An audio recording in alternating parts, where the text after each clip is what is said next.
Take a slow breath with me. Yes, right now. Feel the air move into your body, soft and unhurried. In this moment, you are not required to produce anything. You are not behind. You are not failing. You are simply here. And that, dear listener, is the beginning of everything. We live in a world that has convinced us our worth is measured in output. In emails answered, metrics hit, steps counted, posts liked, promotions earned. The alarm rings and the race begins again. Grind culture, they call it. But beneath the surface, many of us feel something deeper cracking. A quiet exhaustion that no amount of productivity hacks can heal. This book is an invitation to step off that treadmill. Not by doing less so you can achieve more later, but by remembering that you were never a machine to begin with. I remember a time, not so long ago, when the collective story sounded like this. A friend of mine, who was a brilliant project manager in a bustling tech firm, woke at 5:30 every morning, answered Slack messages while making breakfast, optimized her commute with podcasts on high performance, and collapsed into bed long after midnight, still reviewing tomorrow's deck. She was praised constantly. "You're such a rock star," her boss would say. Her social media reflected back a life of purpose and glow. Yet inside, something was dying. Her laugh grew quieter. Her sleep became restless. One ordinary Tuesday, she found herself crying in the bathroom stall at work because she couldn't remember the last time she had done nothing without guilt. She wasn't lazy. She wasn't broken. She was simply burned out from a culture that had taught her that rest was a reward you earned only after proving yourself worthy, again and again and again. You know this story, don't you? Maybe it's yours. Maybe it belongs to your partner, your sibling, your closest colleague. The story of the good, responsible person who keeps giving until the well runs dry. We've all felt it. That strange modern fatigue that lingers even after vacation. The sense that we're falling behind, no matter how fast we run. How did we get here? Grind culture didn't appear overnight. It grew from deep roots. The Puritan work ethic that crossed oceans centuries ago, whispering that idleness is sin and only the productive are saved. Industrial capitalism that turned human beings into units of labor, measuring value by hours logged and goods produced. And then came our newest companion, social media, transforming everyday life into a never-ending performance. Every meal, every workout, every quiet moment now filtered, posted, compared. We scroll through curated lives, while our nervous systems stay locked in fight or flight, chasing an unreachable finish line. The promise was beautiful on the surface. Work hard enough, and you'll be safe, seen, significant. But look closer. The promise is failing us. Rates of burnout are soaring. Anxiety and depression have become constant companions for millions. Our bodies are paying the price with chronic illness, weakened immune systems, and souls that feel strangely empty, even when our calendars are full. We've optimized ourselves into disconnection from our own rhythms, from the people we love, from the simple joy of being alive. We've confused motion with meaning. And in the quiet hours, many of us are asking the same aching question: is this really what life is for? Here is where the quiet revolution begins. Rest is resistance. Let those words settle in your chest. Rest is not laziness. It is not weakness. It is not something you do only when you've earned it. Rest is a deliberate, radical act of reclaiming your humanity in a system that profits from your exhaustion. When you rest, You refuse to let your worth be defined by what you produce. You remember that your value is inherent, not earned. You step out of the machine and back into your own living, breathing life. This is not another productivity book in disguise. I'm not here to teach you how to rest, so you can return to the grind stronger and faster. That would miss the point entirely. This is about freedom, about coming home to yourself, about creating space for joy, presence, creativity, and connection that don't need justification. Your right to rest is not a luxury. It is your birthright. Think of it like this. Imagine a mighty oak tree. It does not apologize for the seasons when it stands bare. It does not hustle through winter to prove its value. It rests. It draws inward.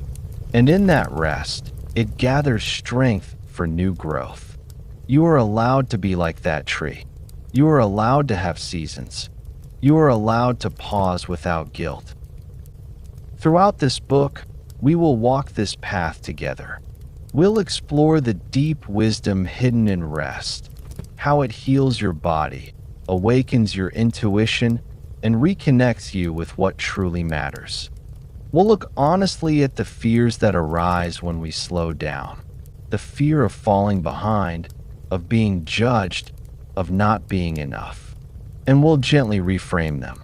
You'll discover practical ways to weave rest into your daily life, not as another task on your to-do list, but as a loving return to yourself.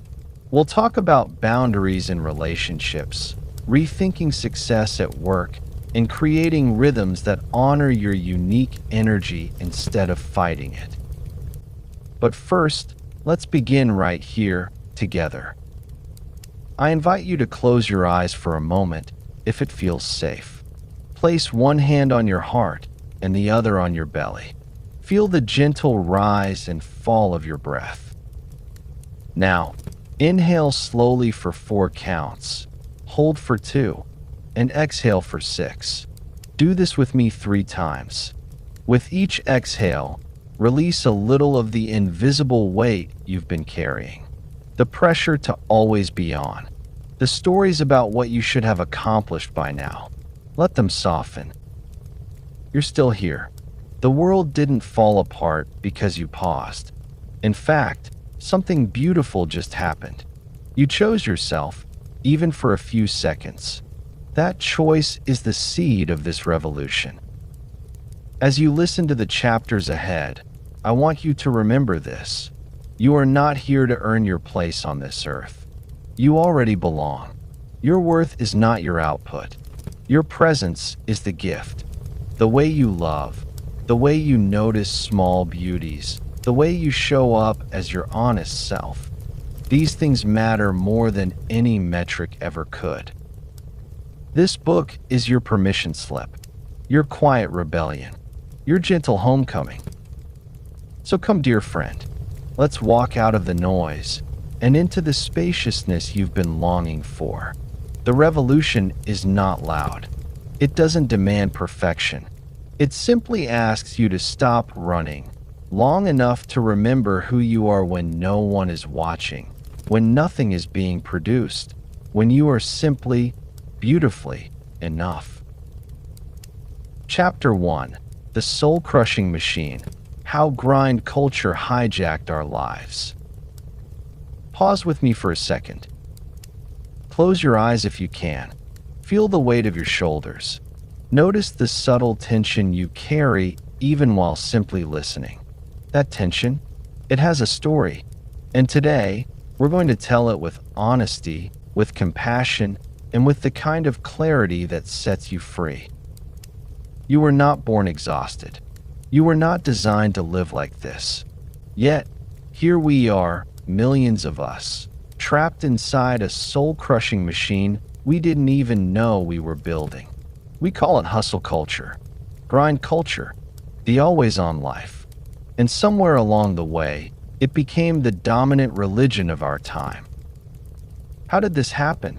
How did rest become suspect? How did being busy turn into a badge of honor? while stillness became something to apologize for. Let's travel back together, gently. It began with a myth. The myth of meritocracy. The beautiful, dangerous idea that if you simply work hard enough, success will be yours. No matter where you started, no matter the obstacles, just keep pushing. The promise was intoxicating. Your effort equals your reward. Your output equals your worth. In the quiet corners of offices and kitchen tables, this myth took root. You see it in the colleague who answers emails at 11 p.m. and proudly tells everyone she only needs 4 hours of sleep. You see it in the friend who runs a full-time job, a side hustle selling handmade candles, and still finds time to train for a marathon. I'm just built different, they say with a tired smile. But underneath that smile lives a quiet fear. If I stop, I disappear. You know this fear, don't you? Grind culture didn't just emerge. It was cultivated, fed by late-stage capitalism that discovered human attention and energy could be extracted like oil. Then came the smartphones, those sleek little portals we carry in our pockets. They promised connection, but delivered constant surveillance. Suddenly, your boss could reach you at dinner. Your inbox followed you to bed.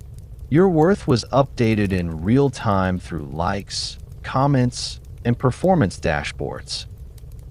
And social media? It poured gasoline on the fire. Scroll for 5 minutes, and you'll meet the productivity pornographers. The influencers showing their 5 a.m. routines. The beautifully designed Notion templates. The reels of people optimizing every second of their existence. Productivity became entertainment.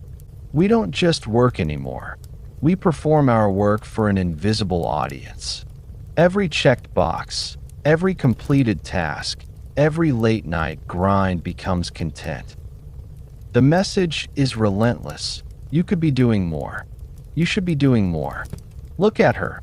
She built a 6-figure business while raising 3 kids and waking up at dawn to journal. What's your excuse? The glorification of busyness became our new status symbol. Remember when someone asked, "How are you?" And the honorable answer was busy. It still is. In meetings, at school gates, in family WhatsApp groups. Busyness signals importance. It signals value. If you're swamped, you matter. If your calendar has white space, people wonder what's wrong with you. Let me share a story that might feel familiar. There was a woman named Anika, a marketing executive working remotely for a global brand. Before the pandemic, she had some boundaries. After, the lines dissolved completely. Her workday stretched from the moment her eyes opened until they closed. Side hustles became necessary just to keep up with rising costs. She posted her morning green smoothies and evening yoga flows, curating the image of a balanced high achiever. But one Sunday afternoon, she sat on her balcony doing nothing, just watching the crows and the clouds. Guilt flooded in so strongly, she almost cried. I should be learning a new skill, updating my portfolio, replying to those messages. The quiet shame of resting had become louder than any external deadline. She felt lazy, undeserving, behind. Anika is not alone. She is most of us. Parents feel it especially deeply. The pressure to give children every advantage, tutoring, extracurriculars, perfectly curated experiences, while maintaining their own careers. Rest becomes selfish. I'll sleep when they're older, you tell yourself. But the years slip by, and the exhaustion compounds. In relationships, grind culture creates silent distance. You and your partner pass each other in the hallway, both glued to screens, both catching up. Intimacy suffers. Playfulness dies. Conversations shrink to logistics.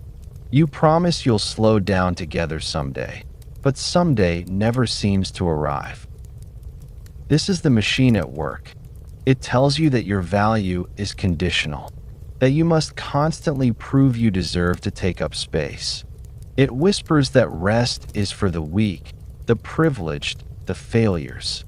And in the background, it keeps the wheels turning, extracting more data, more labor, more attention, while your nervous system pays the price.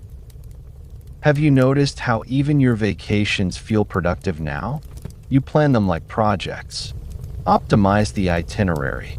Document every moment. The idea of lying on a beach with no goal except to feel the sun feels almost rebellious, almost irresponsible. This is how deep the hijacking has gone. Productivity porn sells you the fantasy that if you just find the perfect system, like morning routines, habit trackers, biohacking, you'll finally feel enough. But it never delivers. Because the goalposts keep moving, there is always another level, another hack, another way to optimize your humanity until there's nothing left that isn't measured or monetized. And here's the heartbreaking part. Many of us have internalized the machine so completely that we shame ourselves for basic human needs. You feel guilty for taking a nap, for saying no to an extra project, for spending an evening reading fiction instead of networking. The quiet shame is real. It sits in your chest like a stone. Everyone else is pushing harder. What's wrong with me? Nothing is wrong with you. You are simply a human being living inside a system that treats human beings like machines. Constant doing is not sustainable. It is not natural. Watch the animals. Watch the tides. Watch the trees. Nothing in nature operates at maximum capacity all the time. There are seasons of growth and seasons of deep rest. Winter is not lazy. It is essential. The soil must lie fallow. The bear must hibernate. The body must repair. We have forgotten this wisdom. Our bodies are screaming it back to us through anxiety, through autoimmune conditions, through that strange Sunday night dread that arrives even when nothing is technically wrong. The machine doesn't care about your burnout. The machine only cares that you keep producing. But you are waking up. You're here, listening to these words, because some part of you knows there must be another way. Some part of you remembers what it felt like to play without purpose, to rest without guilt, to simply be. The realization is both painful and liberating. This way of living is not inevitable. It was constructed, and what was constructed can be dismantled, one conscious choice at a time. You don't have to burn the entire system down today. You only need to begin reclaiming small pieces of yourself. The right to an unhurried morning. The courage to leave your phone in another room. The permission to feel tired without calling yourself lazy. As this chapter closes, I want you to do something simple but powerful. Place your hand on your chest. Feel your heartbeat. This heart has been beating for you since before you took your first breath. It doesn't ask what you accomplished today. It doesn't check your to-do list. It simply keeps loving you. Let that be enough for this moment. You are not a machine. You are a living, breathing miracle who has been tricked into thinking exhaustion is normal. The soul-crushing machine has hijacked enough of your life. The quiet revolution of rest begins when you decide, softly, firmly, that your worth is not your output, that you are allowed to step off the treadmill, that your presence, your peace, your aliveness matters more than any metric ever could. And from this truth, everything beautiful can grow. Chapter 2: The High Cost of Productivity. What we lose when we never stop. We've talked about the machine. Now let's look with open eyes and a tender heart, at what that machine is costing you, because the price is far higher than most of us dare admit. You were never meant to live at this pace. Your body, your heart, your spirit, they have limits. Beautiful, sacred limits. Yet, grind culture has convinced you that pushing past them is noble, that exhaustion is a badge of honor, that if you're not tired, you're not trying hard enough. How many times have you heard someone say, with a weary kind of pride, "I'm so busy right now"? Or watched a colleague power through on 4 hours of sleep, like it was a flex? We wear our burnout like medals, but beneath the surface, something precious is crumbling. Let's speak plainly about what we lose when we never stop. First, consider your body, the loyal vessel that carries you through every single day. When you live in constant grind mode, your nervous system stays locked in fight or flight. Cortisol levels remain high. Sleep becomes shallow and fragmented. Globally, more than half of people report getting a good night's sleep only 4 nights a week, or fewer. The average has dropped to around 6.5 to 7 hours. We've slowly normalized what our ancestors would have seen as a crisis. Your body pays the price in ways both loud and quiet. Chronic fatigue that no coffee can fix. Tension headaches that arrive mid-afternoon. Weakened immunity that turns every seasonal bug into a week-long battle. For many, this path leads to deeper chronic illness, high blood pressure, digestive disorders, autoimmune conditions. The very vessel you're pushing so hard begins to break down under the weight of endless doing. Think of Rudy, a software engineer. He used to laugh easily. Now, his shoulders stay permanently hunched from hours at the laptop. He jokes about his hustle heart while popping antacids before every meal. His doctor warned him about rising blood pressure, but the deadlines kept coming. He told himself he'd slow down after the next promotion. That promotion came, and the goalposts moved again. This isn't rare. It's the quiet epidemic we're all living inside. Now, let's turn to your emotional world. Here the losses cut even deeper. Anxiety becomes your constant companion, a low hum of not enough that follows you from meeting to meeting, from dinner table to bedroom. You lie awake replaying conversations, worrying about unread messages, planning tomorrow's tasks before today has even ended. Depression often follows. Not always the dramatic kind shown in movies, but a slow graying of your inner world. Colors seem duller. Joy feels harder to access. You go through the motions, smiling for your children, nodding in meetings, while something inside feels hollow. Burnout sits at the center of it all. Recent studies show that somewhere between 55 and 67% of workers worldwide are experiencing burnout right now. In many places, the numbers climb even higher for remote and hybrid workers. These aren't just statistics. They are your friends, your family, perhaps even you, walking around with emotional exhaustion so profound that simple tasks feel overwhelming.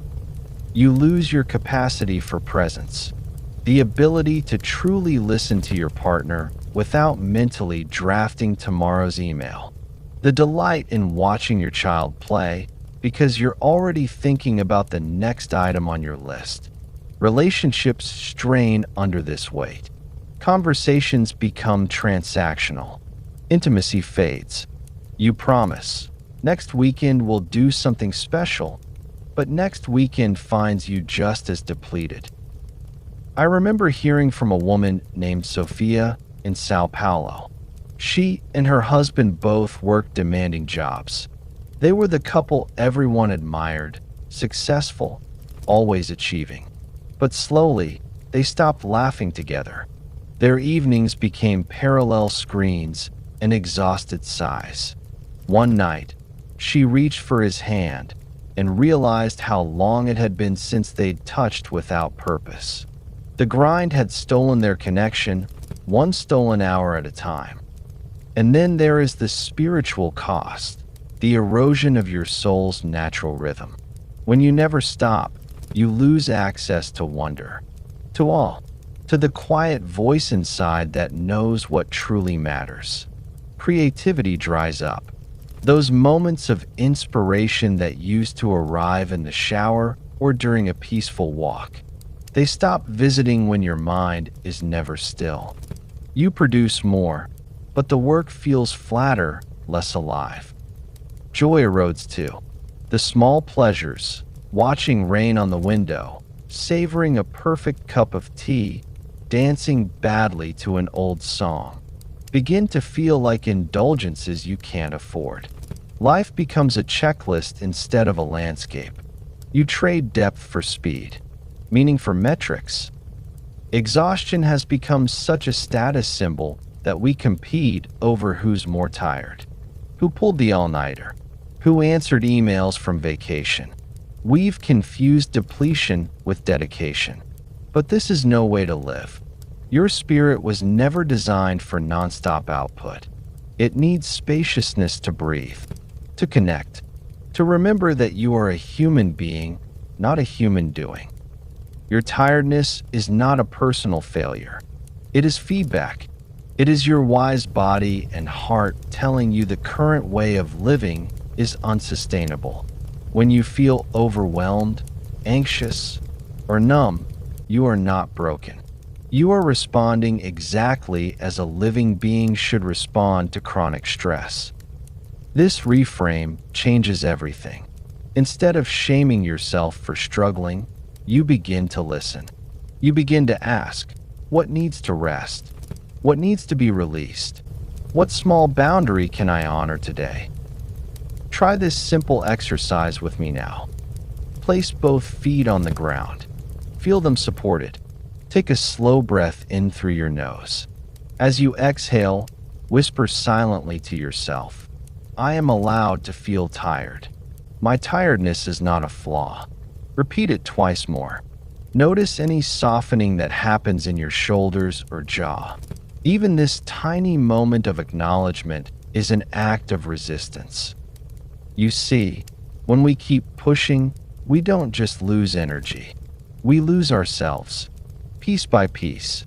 The version of you that dreams big, loves deeply, creates freely, that version needs rest to survive. Without it, you become a shadow of your potential. Efficient, perhaps, but half alive. Contrast this with what becomes possible when you begin to honor your limits. People who step off the treadmill often report renewed creativity, deeper relationships, a return of genuine laughter, better health. They don't achieve less, they achieve differently, with more presence, more sustainability, more soul. The high cost of constant productivity is real, but so is the possibility of choosing another way. You don't have to keep paying this price. Every time you choose to rest, to set a boundary, to say, this is enough for today, you reclaim a piece of what was stolen. You begin to heal. Chapter 3.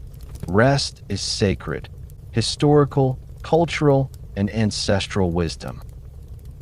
Today, we return to the deep well of ancestral intelligence. We remember what our bodies and spirits have always known.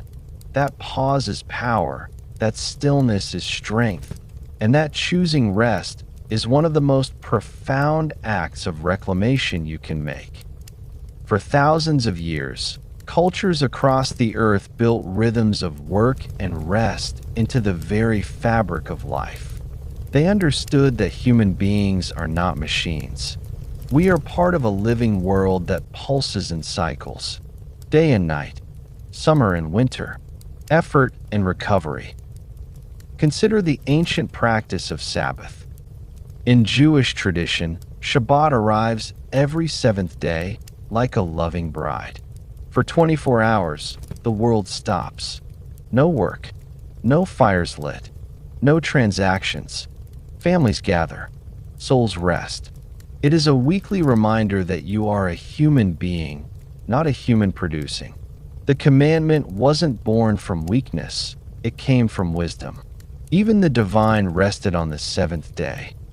Christian traditions carried echoes of this sacred pause, setting aside Sunday as a day for worship, reflection, and renewal. In Islam, Jumu'ah offers a weekly communal pause for prayer and rest amid the flow of life.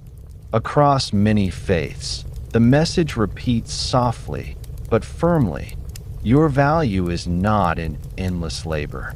You are worthy of cessation. You are worthy of reverence exactly as you are. Now, travel with me to the wisdom of indigenous peoples. Many native cultures lived in intimate relationship with the seasons. They watched the land and followed its lead. In winter, when the earth grew quiet and turned inward, communities often slowed dramatically. Stories were told by firelight. Repairs were made gently. Bodies and spirits restored themselves. There was no shame in the fallow time. The land needed rest to be fertile again. So did the people. Rest was woven into the rhythm of survival itself. Hunting seasons gave way to gathering seasons. Planting gave way to waiting. They understood contrast, the deep value of both movement and stillness. To fight this natural cycle would be foolish. To honor it was wise.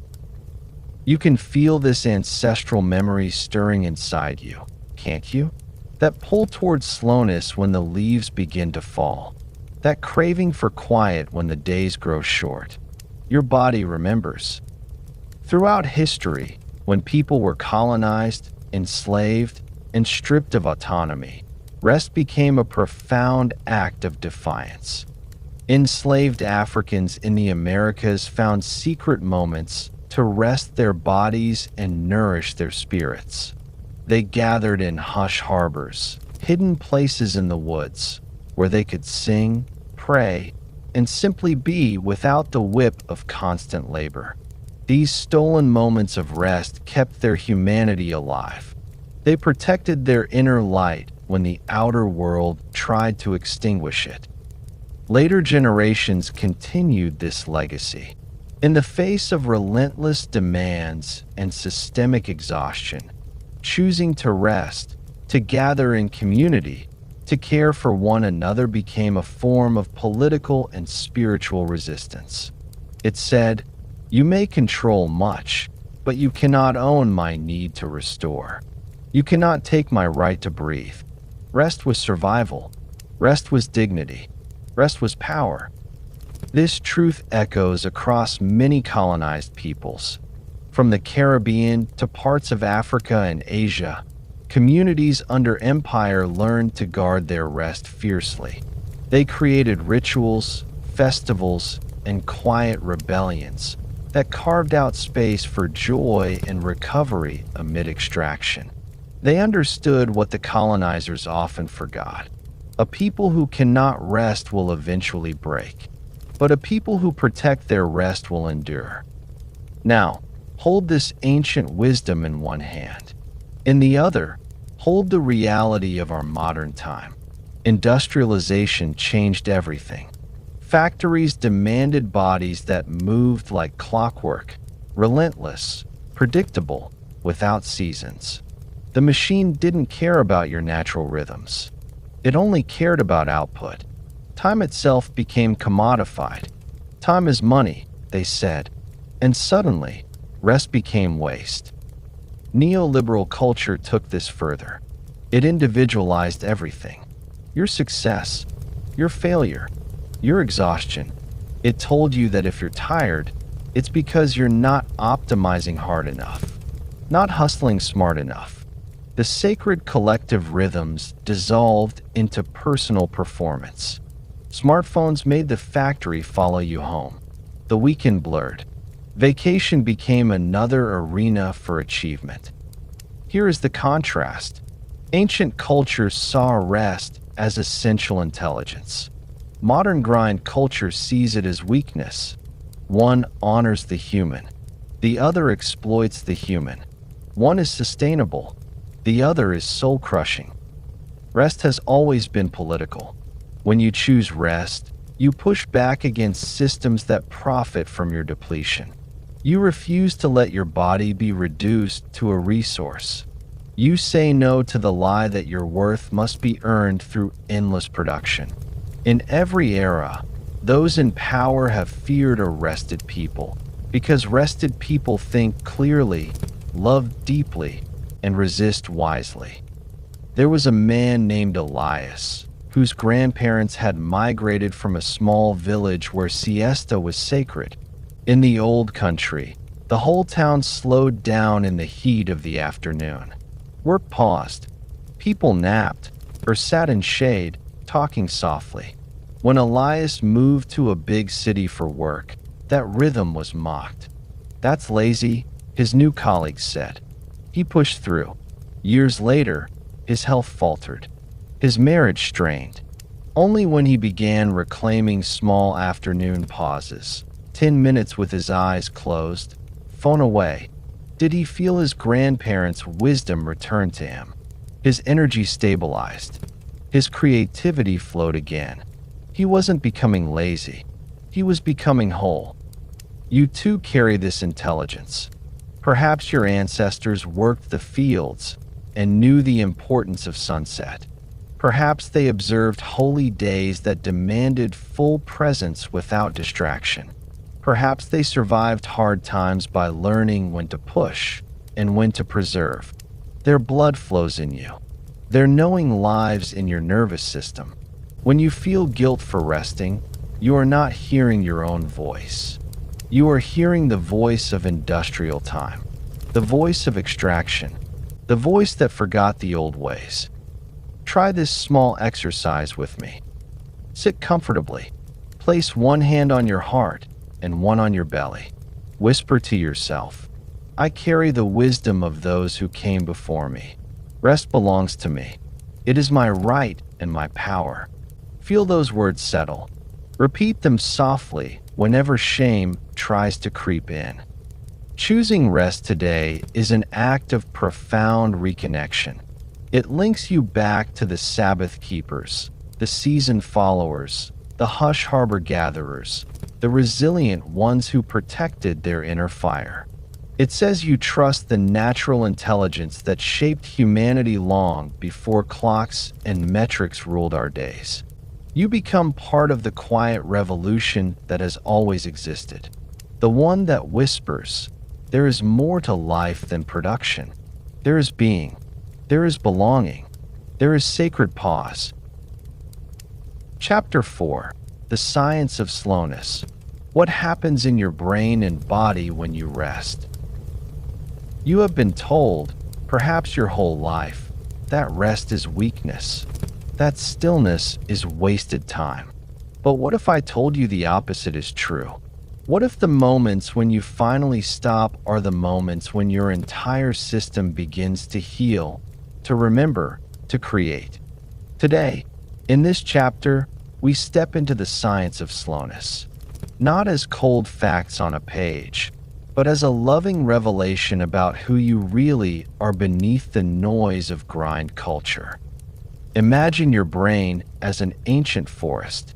During the busy hours, the loud pathways light up, problem solving, deadlines, conversations, survival. But when you slow down, when you rest, a different network awakens. Scientists call it the default mode network, the DMN. It is not default because it is unimportant. It is default because it is who you are when you are not performing. When you allow yourself to sit on the porch with a cup of tea, staring at nothing in particular, or when you lie in bed before sleep and let your thoughts drift like clouds, the DMN begins its sacred work. It connects the dots.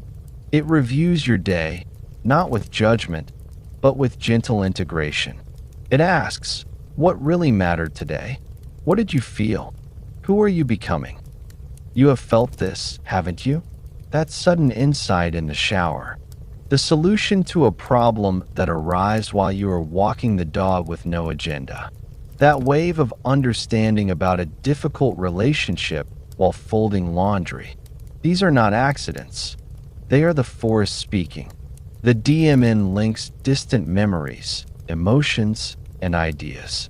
It builds your sense of self. Without rest, without these quiet intervals, you lose the thread of your own story. This is where we meet another quiet hero, your parasympathetic nervous system. If your body has a gas pedal, the sympathetic system that revs you up for action, then the parasympathetic is the brake and the deep, nourishing breath. It says, "You are safe. You may soften now." This is the science behind that warm, heavy feeling after a good nap or a long, unhurried conversation with a friend. Your heart rate slows. Digestion improves. Inflammation decreases. Your body begins repairing tissues that the rush of the day had put on hold. You are not lazy in these moments. You are maintaining the only home you will ever have, your nervous system. Let me tell you about a man named Harry, a software engineer in a bustling city, much like many of you listening. Harry used to pride himself on 12-hour days. He answered emails at midnight. He wore his exhaustion like a badge. Then one day, his body simply refused. Panic attacks arrived without warning. His doctor explained the danger of chronic cortisol, the stress hormone that, in small doses, helps you rise to challenges. But when it never turns off, it becomes poison. Chronic cortisol eats away at your hippocampus, the part of your brain responsible for memory and learning. It disrupts sleep. It inflames your gut. It makes you irritable with the people you love most. Harry's story is your story, perhaps, or someone you know. The grind promises success, but quietly steals your capacity to enjoy it. When you choose rest, you are not quitting. You are simply refusing to let cortisol rewrite your biology. This brings us to polyvagal theory. Your vagus nerve is one of the longest in your body, wandering from your brainstem down through your heart, lungs, and gut.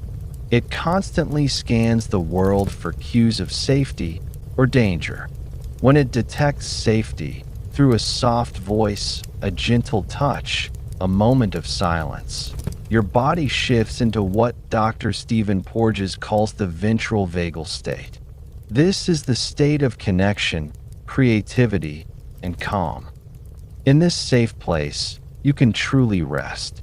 Your face relaxes. Your voice becomes warmer. You feel the impulse to reach out to others not from desperation, but from genuine openness.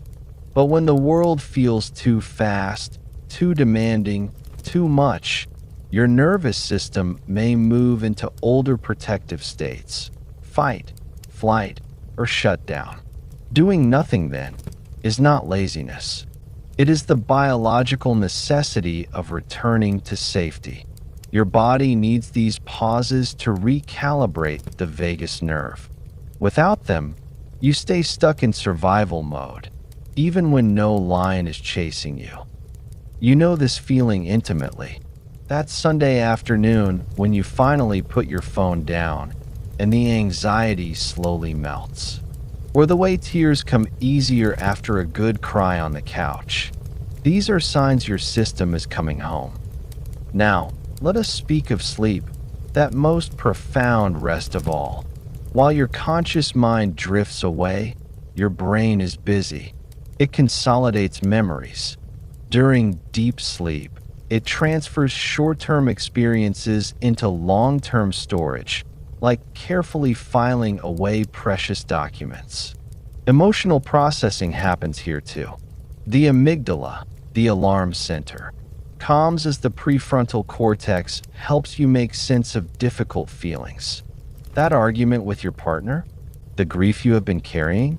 Sleep gives these experiences context and softness. Have you ever woken up after a hard day, feeling strangely lighter? That is not magic. That is restoration. Studies show that even one night of poor sleep impairs your ability to read emotions in others' faces. Your relationships suffer. Your decisions become impulsive. Sleep is not a luxury. It is the nightly ceremony where your humanity is renewed. And what about daydreaming? The gentle art of letting your mind wander? This is where creativity is born. When you are bored, truly bored, without scrolling to fill the void, your brain enters a state of incubation. Ideas that were simmering below the surface rise up. Nobel Prize winners and everyday artists alike speak of breakthroughs that arrived not during focused work, but during walks, showers, or quiet mornings. Remember the last time you allowed yourself to be bored? Perhaps on a train with no signal. Suddenly, a memory surfaced. A new possibility for your life appeared. Boredom is not empty. It is fertile ground. In a world engineered to keep you stimulated, choosing boredom is a radical act of trust. Trust that your mind knows how to play when given space. Let me offer you a small practice right here. The next time you feel the urge to fill a spare 10 minutes with content, pause. Sit with the boredom. Place one hand on your chest and one on your belly. Breathe slowly. Notice what arises. You might feel restless at first. That is normal, but stay. This is you teaching your nervous system that safety exists in stillness. Contrast this with the exhausted version of you who pushes through. The one who says, "I'll rest when the project is done." That version is running on borrowed energy. The science is clear. Productivity without recovery leads to diminishing returns. Your best work, your deepest connections, your most authentic self, they all emerge from the soil of rest. Think of your body as a river. The grind culture tries to dam it up, forcing the water into narrow, frantic channels. But when you rest, you remove the dam. The river widens. It nourishes the banks. It finds its natural rhythm again. Fish return. Birds drink. Life thrives. You may be wondering as you listen, but how do I begin when everything feels urgent? Start small. Protect your evenings. Take a real lunch break without your phone. Schedule nothing. Time is sacred as any meeting. Tell your loved ones you are practicing the science of slowness. Watch how your relationships deepen when you show up more present, less frazzled. There is a beautiful paradox here. The more you honor rest, the more energy and clarity you bring to your doing. Your output becomes sustainable. Your worth finally rests where it always belonged, in your inherent dignity as a human being, not in your productivity numbers. Doing nothing is biologically necessary because you are not a machine. You are a living, breathing ecosystem. Your brain needs downtime to prune unnecessary connections and strengthen the important ones. Your body needs pauses to heal micro-damage from daily living. Your heart needs space to feel fully, so it does not break under the weight of unprocessed emotion. Rest is not a reward you earn after burnout. It is the maintenance required for a healthy human nervous system. Just as you charge your devices, just as you service a car, you must tend to the miracle of your own biology. Feel that truth settle in your chest. You are allowed to rest, not because you have done enough, but because you are enough. In the quiet, you remember this. In the slowness, you become more yourself than ever before. Chapter 5: Reclaiming Rest. Practical Tools for Everyday Resistance. In this chapter, we move from understanding to embodiment. We turn the science of slowness into lived, breathing practice. This is where resistance becomes intimate, personal, and profoundly freeing. You do not need to overhaul your entire life today. That would only feed the old grind. Instead, we begin with tenderness, with small, honest choices that say to your nervous system, I see you. I am here for you. Let us start with micro rests, the tiny pauses that stitch peace back into your days. These are the stolen moments that change everything. While waiting for your coffee to brew, instead of scrolling, place your hands on the counter, feel your feet on the floor, and breathe slowly for 30 seconds. In the middle of a long meeting, excuse yourself for a bathroom break and simply stand with your eyes closed for 1 minute, letting your shoulders melt away from your ears. You might ask, can such small things really matter? Yes, because your nervous system does not need heroic gestures. It needs consistent signals of safety. These micro moments lower cortisol, reset your attention, and remind you that your worth is not measured by minutes of output. Now, contrast this with macro rests, the deeper waters. These are the half days, the full days, or even the occasional week where you deliberately step back. Maybe you take a Saturday with no plans. No errands dressed up as productivity. Just time.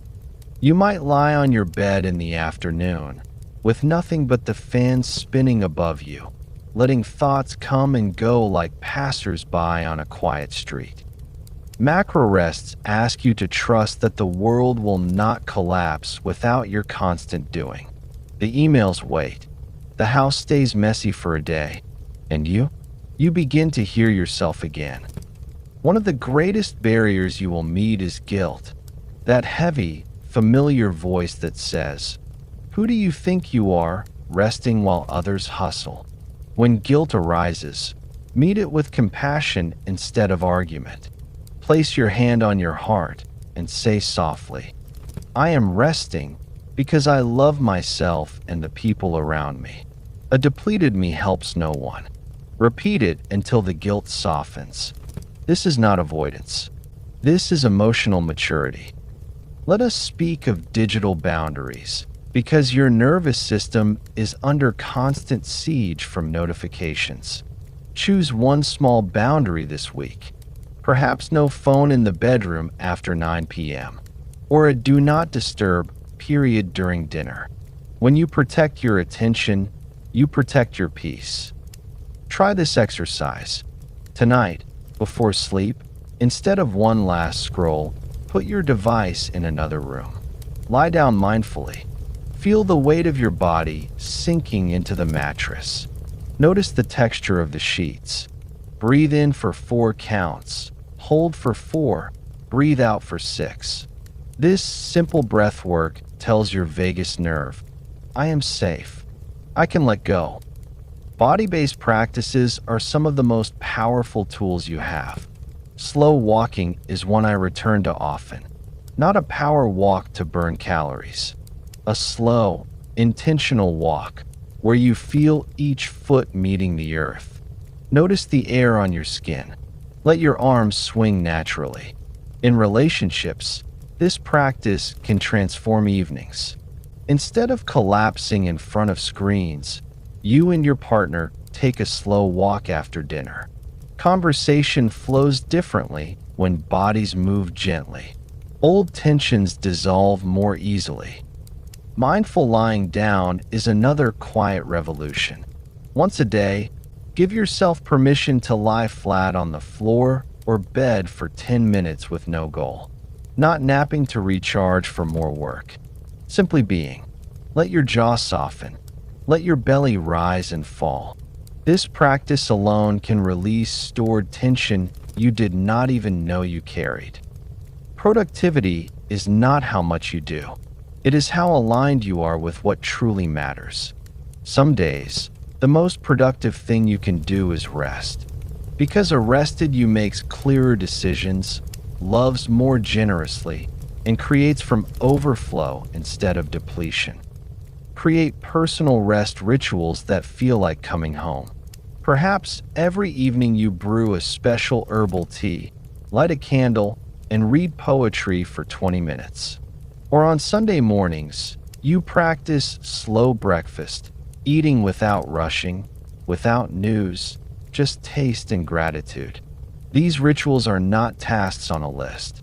They are love letters to your soul. Let me offer you a sample gentle daily rhythm. This is not rigid. It is an invitation you can shape to fit your life. Upon waking, before touching your phone, spend 5 minutes stretching slowly in bed. Whisper 3 things you are grateful for. Then move through your responsibilities with awareness. At midday, take a real lunch break away from your desk. Eat slowly. After eating, step outside for a 5-minute slow walk, or simply stand in the sun. In the afternoon, every 90 minutes, pause for 1 to 3 minutes. Breathe. Look at something beautiful. In the evening, 1 hour before bed, dim the lights. No screens. Practice mindful lying down or gentle breath work. Read or journal. Let your body prepare for deep restoration. Weekly, protect 1 macro rest period. For many, it is Saturday afternoon or Sunday morning. During this time, say no to obligations. Let your home be imperfect. Let yourself be imperfect. Think of your life as a garden. Grind culture convinced you to keep planting more seeds without ever letting the soil rest. Now, you are learning to tend the soil. Some days you water. Some days you simply let the sun touch the earth. Both are necessary. In your relationships, rest becomes medicine. When you are rested, you listen better. You have patience for your child's endless questions. You respond to your partner with softness instead of exhaustion. You bring presence to friendships instead of half attention. What if you began viewing rest as the foundation rather than the reward? This single mindset shift changes everything. You schedule rest first, then see what fits around it, not the other way around. Try this small exercise today. Take out a piece of paper or open a note on your phone. Write down 3 micro rests and 1 macro rest you will give yourself this week. Make them specific and realistic. Next to each, write how you will speak to yourself if guilt appears, such as, I deserve this. My body needs this. I am safe. Then close your eyes and feel the truth of these words moving through you. These tools are not about becoming a better producer. They are about becoming a more whole human, a person who feels their feelings, who hears their inner voice, who has energy to love fiercely and live meaningfully. Chapter 6: Rest in Community, Healing Together and Building New Culture. So far, you have walked this path of rest from the inside, through your brain, your body, your daily rhythms. Now something beautiful begins to happen. The circle widens. What started as your quiet revolution gently invites others in. Because rest, in its deepest form, was never meant to be solitary. Grind culture thrives on isolation. It tells you to push harder, faster, alone. It keeps you scrolling instead of sitting with friends. It makes you feel guilty for leaving the office while others stay late. It whispers that needing help is weakness. But you know better now. You feel it in your bones. True rest blooms in connection. When we rest together, we heal together. Think of how often you have carried exhaustion in silence. You canceled plans because you were too tired to show up fully. You answered work messages during family dinners. You pushed through parenting with depleted energy, smiling while your nervous system quietly screamed for relief. This isolation is not your fault. It is by design, but you can redesign it. Imagine a small group of friends deciding one evening a month to gather with one rule only: no performing, no impressive updates, just presence. They sit in a circle, share a simple meal, then rest, some reading, some staring at the stars, some lying on cushions with eyes closed. Laughter rises naturally. Stories unfold without pressure. This is a rest collective, a pocket of permission in a world that demands constant output. You might wonder, can something so simple really matter? Yes, because when you witness others resting without guilt, something inside you relaxes too. Their peace becomes permission for yours.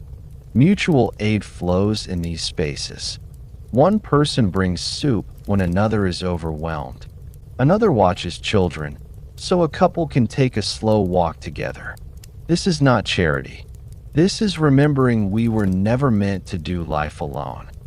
Let me share a story of Mira and her family in a busy metropolis. Mira used to rush, from school drop-off to work to evening chores, collapsing into bed each night. She felt disconnected from her husband and children. One day, she gathered her small family and said, "What if we protect one evening a week as rest night? No screens, no extra tasks, just being together." At first it felt awkward. The children fidgeted. Her husband checked his phone out of habit.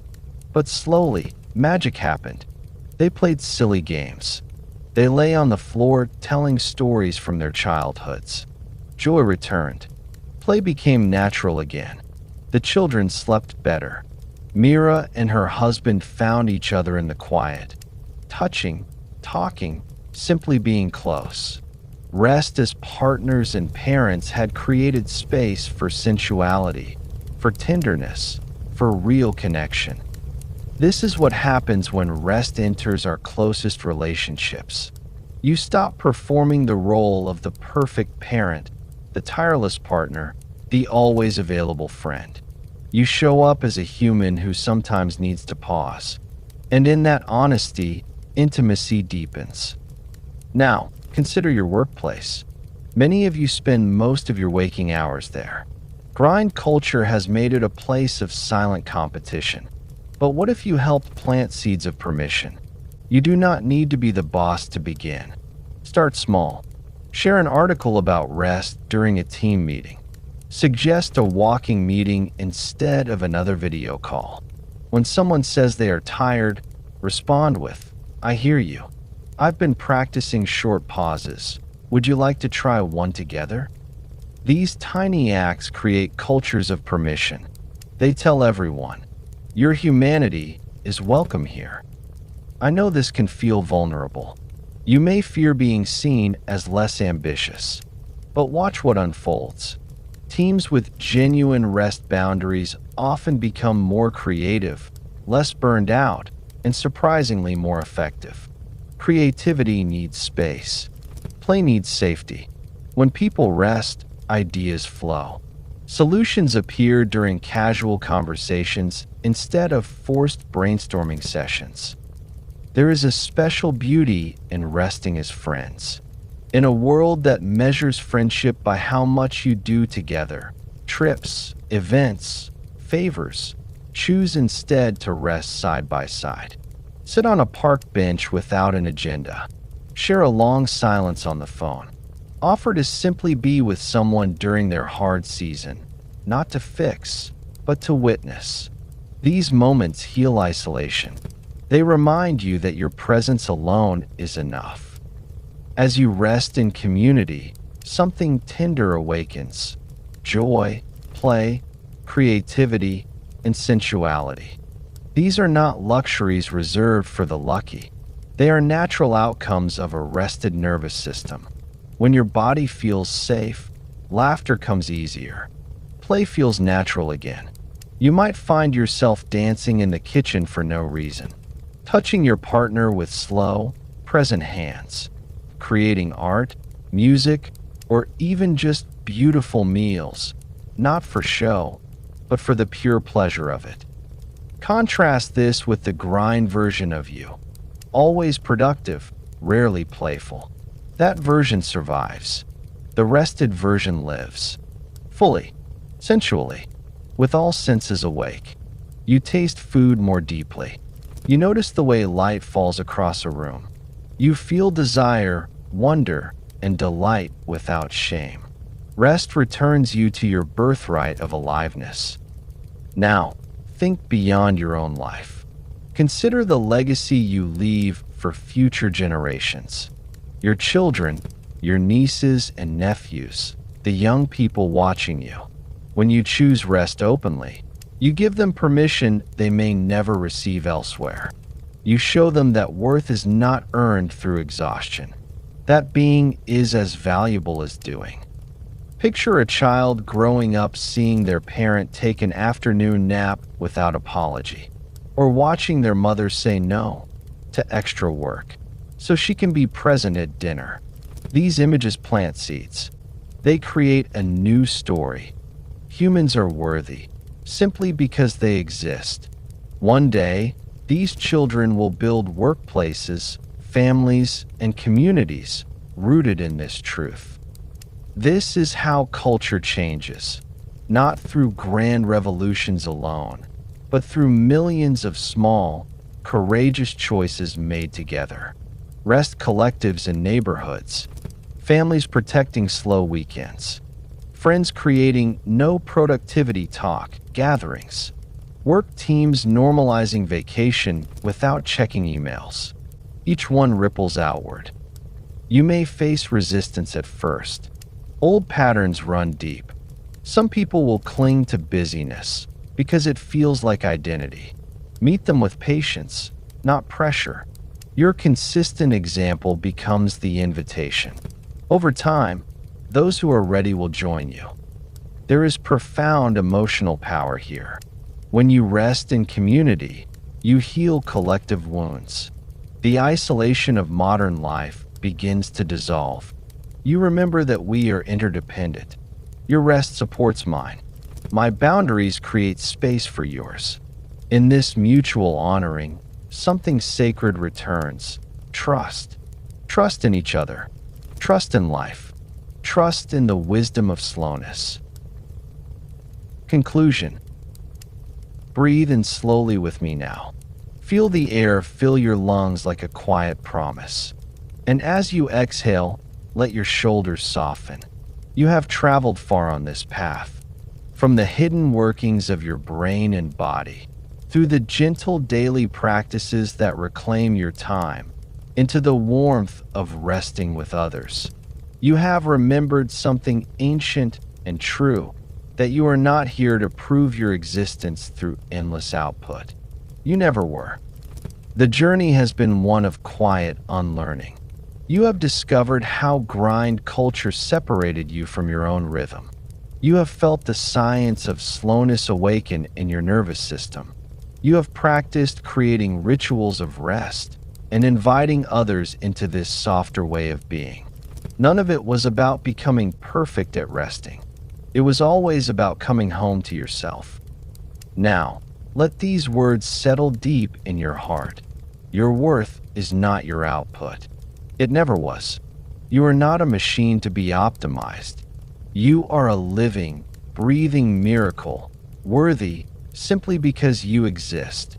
Your value lives in your presence, your kindness, your unique way of seeing the world. It shines through your laughter, your tears, your quiet moments of wonder. Imagine for a moment what a restful life looks and feels like. You wake without the old rush of anxiety. Mornings unfold with space for breath and gratitude. You move through your days with rhythm instead of rage, working when inspired, pausing when needed. Your relationships bloom because you show up fully present, not half distracted and exhausted. Laughter comes easily. Touch feels nourishing. Creativity visits you in the shower, on slow walks, in the spaces between tasks. Picture yourself saying no without guilt, taking an afternoon to lie in the grass watching clouds. enjoying deep, unbroken sleep that restores you, gathering with friends where no one performs, only connects. You feel lighter in your body, calmer in your mind. Your nervous system hums with safety. Even in challenges, you meet them from a place of fullness rather than depletion. This is not a fantasy. This is what becomes possible when you choose rest as resistance. You may still have days when the old voices return. That is natural. When they do, pause. Place a hand on your chest and remember, I am enough. My worth is not my output. This simple reframe becomes your anchor. Now, I invite you into a gentle, guided reflection. Close your eyes if it feels safe, or simply soften your gaze. Picture yourself standing in a beautiful forest at dawn. The trees around you are ancient and wise. Their roots run deep, connected beneath the earth. You are one of them, rooted, alive enough. Feel your feet on the soft ground. Breathe in the fresh morning air. As you exhale, release any lingering pressure to prove yourself. Let it drift away like mist. Now, see a warm light glowing in your center. This light is your inherent worth. It does not flicker based on what you do. It simply shines. Let this light expand, filling your chest, your limbs, your entire being. Whisper to yourself, I am worthy of rest. I am worthy of joy. I am worthy of being. Stay here as long as you need. When you are ready, carry this light with you as you open your eyes. The world needs your rest. It needs your example. In your family, your workplace, your friendships, your community, be the one who gives permission. Share what you have learned, not as a lecture, but as an invitation. Your courage creates ripples. It shows the next generation that being is beautiful. It challenges systems built on exhaustion. It heals what isolation has broken. As this book comes to a close, feel hope rise within you. Feel empowerment settle in your bones. You know the way now. The path of rest is open. It is tender. It is powerful. It is yours. Walk it gently. Share it generously. Live it fully. Thank you for listening with an open heart. Carry this knowing forward. The revolution is quiet. The revolution is rest. And it begins again and again with you.